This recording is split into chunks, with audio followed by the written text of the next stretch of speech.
You don't have to be a genius to figure out that immigrants are an integral part of our economy and will be for years to come. Immigrants have been accused of taking away jobs from working-class Americans. But it turns out that immigrants can actually bring more jobs and business activity to New York. Immigration and economic growth go hand in hand, and that's really clear. And the question that people often raise is, well, is that because immigrants are coming to a place where there's already growth and filling those opportunities, or is it because immigrants are somehow spurring the growth? And I think that, it's actually both. Immigrants make up 26.6% of New York State's workforce. Studies prove that low-skilled immigrants usually fill gaps in American labor markets by taking low-wage jobs and prevent jobs from going overseas. I think there are a lot of jobs that Americans don't want to take. I mean, undocumented immigrants are taking very, very low-wage jobs, don't have any benefits, are often taken advantage of. Home aides, for example, are a lot of times totally immigrant. And there's so many of them, and I know that most Americans would not be 24-hour live-ins for the amount of money that they make.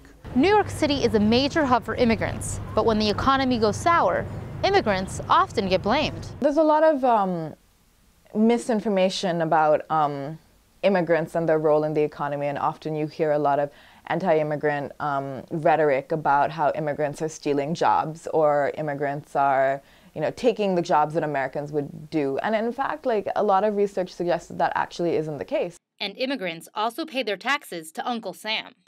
Undocumented immigrants in New York State, they paid $662.4 million in taxes to New York State in 2010.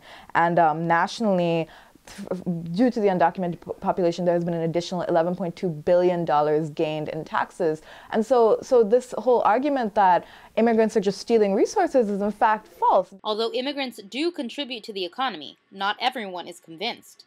Anti-immigrant groups are on the rise, and the Southern Poverty Law Center states that the number of hate groups in the U.S.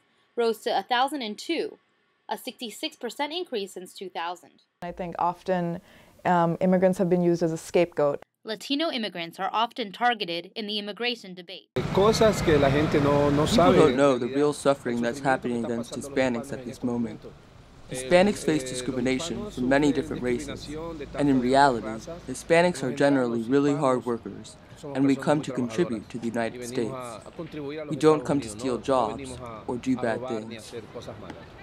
A dwindling economy is not the fault of immigrants. It is about larger processes of economics and capitalism. And instead of scrutinizing immigrants and blaming immigrants, that Americans can be working with immigrants for immigration reform that in a way that will benefit the wages of both Americans and immigrant workers in the U.S.